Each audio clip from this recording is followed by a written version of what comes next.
আসসালামু আলাইকুম প্রিয় দর্শক, ডি জানা অজানা বিশ্ব চ্যানেলে আপনাদের সবাইকে স্বাগতম। আজকের পর্বে থাকছে শবে বরাতের গুরুত্ব ও তাৎপর্য। তাহলে শুরু করা যাক। শাবান মাসের 14 তারিখ দিবগত রাতকে শবে বরাত বলা হয়। শবে বরাত কথাটি ফার্সি থেকে এসেছে। শব মানে রাত, বরাত মানে মুক্তি। শবে বরাত অর্থ মুক্তির রাত। শবে বরাতের আরবি হলো লাইলাতুল বারাত। হাদিস শরীফে যাকে নিফ শাবান বা শাবান মাসের মধ্য দিবসের রজনী বলা হয়েছে। ভারতীয় উপমহাদেশ, পারস্য সহ পৃথিবীর অনেক দেশের ফার্সি, উর্দু, বাংলা, হিন্দি সহ নানা ভাষায় যা শবে বরাত নামে অধিক পরিচিত। পবিত্র কুরআনুল কারিমে এসেছে হামিম অর্থ শপথ, উজ্জ্বল কিতাবের। নিশ্চয়ই আমি তা নাজিল করেছি এক বরকতময় রাতে। নিশ্চয়ই আমি ছিলাম সতর্ককারী, যাতে সব গুরুত্বপূর্ণ বিষয় নির্ধারিত হয়। এ নির্দেশ আমার তরফ থেকে। নিশ্চয়ই আমি দূত পাঠিয়ে থাকি। সূরা দুখান আয়াত 1 থেকে 5। মুফাসসিরিনগণ বলেন, এখানে লাইলাতুম মুবারাকা বা বরকতময় রজনী বলে শাবান মাসের পূর্ণিমা রাতকেই বোঝানো হয়েছে। হাদিস শরীফে আছে হযরত মুয়াজ ইবনে জাবাল রাদিয়াল্লাহু থেকে বর্ণিত। হাদিস শরীফে আছে হযরত মুয়াজ ইবনে জাবাল রাদিয়াল্লাহু থেকে বর্ণিত।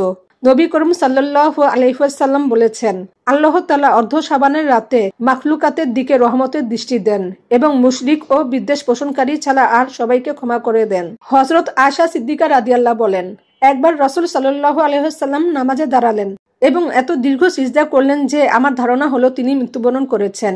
আমি তখন উঠে তার পায়ের বৃদ্ধা আঙ্গুলগুলি নাড়া দিলাম। তার বৃদ্ধা আঙ্গুলি নড়ল। তিনি সিজদা থেকে উঠলেন এবং নামাজ শেষ করে আমাকে লক্ষ্য করে বললেন, হে আয়েশা, তোমার কি এই আশঙ্কা হয়েছে? আমি উত্তরে বললাম, ইয়া রাসূলুল্লাহ সাল্লাল্লাহু আলাইহি ওয়াসাল্লাম, আপনার দীর্ঘ সিজদা থেকে আমার আশঙ্কা হয়েছিল আপনি মৃত্যুবরণ করেছেন কিনা। নবীজি সাল্লাল্লাহু আলাইহি ওয়াসাল্লাম বলেছেন, তুমি কি জানো এটা কোন রাত? আমি বললাম, আল্লাহ ও আল্লাহর রাসূলই ভালো জানে।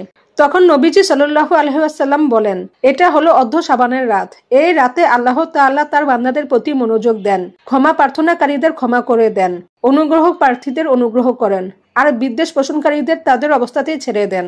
শবে বরাতের তাৎপর্য। হযরত আয়েশা রাদিয়াল্লাহু থেকে বর্ণিত হয়েছে, নবীজি সাল্লাল্লাহু আলাইহি ওয়াসাল্লাম এই রাতে মদিনা কবরস্থানে জান্নাতুল বাকিতে এসে মৃতদের জন্য দোয়া ও ইস্তেগফার করতেন। তিনি আরো বলেন, নবীজি সাল্লাল্লাহু আলাইহি ওয়াসাল্লাম তাকে বলেছেন, এই রাতে বনি কালবের ভেড়া বকরির পশমের চেয়েও বেশি সংখ্যক গুনাহকে আল্লাহ ক্ষমা করে দেন। রাসূলুল্লাহ সাল্লাল্লাহু আলাইহি ওয়াসাল্লাম বলেন, যখন শাবানের মধ্য দিবস আসবে তখন তোমরা রাতে নফল ইবাদত করবে ও দিনে রোজা পালন করবে।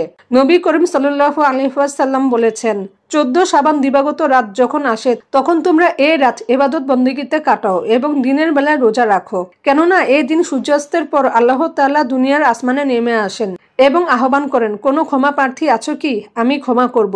কোনো রিজিক প্রার্থী আছো কি? আমি রিজিক দেব। কোনো বিপদগ্রস্ত আছো কি? আমি উদ্ধার করব। এইভাবে ভোর পর্যন্ত আল্লাহ মানুষের বিভিন্ন প্রয়োজনের কথা উল্লেখ করে আহ্বান করতে থাকেন। শবে বরাতে করণীয়। এছাড়া প্রতি মাসের 3, 14 ও 15 তারিখ আয়ামি বিদ্যের নফল রোজা তো আছেই, যা হযরত আদম আলাইহিস সালাম পালন করেছিলেন এবং আমাদের প্রিয় নবী সাল্লাল্লাহু আলাইহি ওয়াসাল্লাম ও পালন করতেন, যা মূলত সুন্নাত। এছাড়া মাসের প্রথম তারিখ, মধ্য তারিখ ও শেষ তারিখ নফল রোজা গুরুত্বপূর্ণ। শবে বরাতের রোজা এর আয়তায়ও পড়ে। রাসূল সাল্লাল্লাহু আলাইহি ওয়াসাল্লাম রমজান মাসের পর রজব শাবান মাসে বেশি নফল নামাজ ও নফল রোজা পালন করতেন। শাবান মাসে কখনো 10টি, কখনো 15টি, কখনো 20টি নফল রোজা, কখনো আরো বেশি রাখতেন। শবে বরাতে বর্জনীয়। অনেকেই এই রাতে মহা ধুমধামে হালুয়া রুটির ব্যবস্থা করেন, যার সাথে শবে বরাতের ন্যূনতম কোনো সম্পর্ক নেই। কোরআন, হাদিস, ইজমা ও কিয়াসের কোনো ভিত্তি নেই।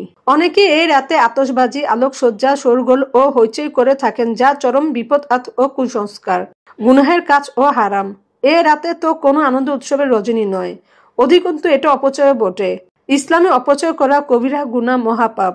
পবিত্র কুরআন পাকে আল্লাহ পাকের ঘোষণা, তোমরা অপচয় করো না, নিশ্চয়ই অপচয়কারীকে আল্লাহ ভালোবাসেন না। পবিত্র কুরআন পাকে অন্য স্থানে অপচয়কারীকে শয়তানের ভাই বলে আখ্যা দেওয়া হয়েছে। নিশ্চয়ই অপচয়কারীরা শয়তানের ভাই। বনী ইসরাইল আয়াত 27। মহান আল্লাহ রব্বিল আলামিন আমাদের যথাযথভাবে শবে বরাত পালন করার তৌফিক দান করুন। আমিন।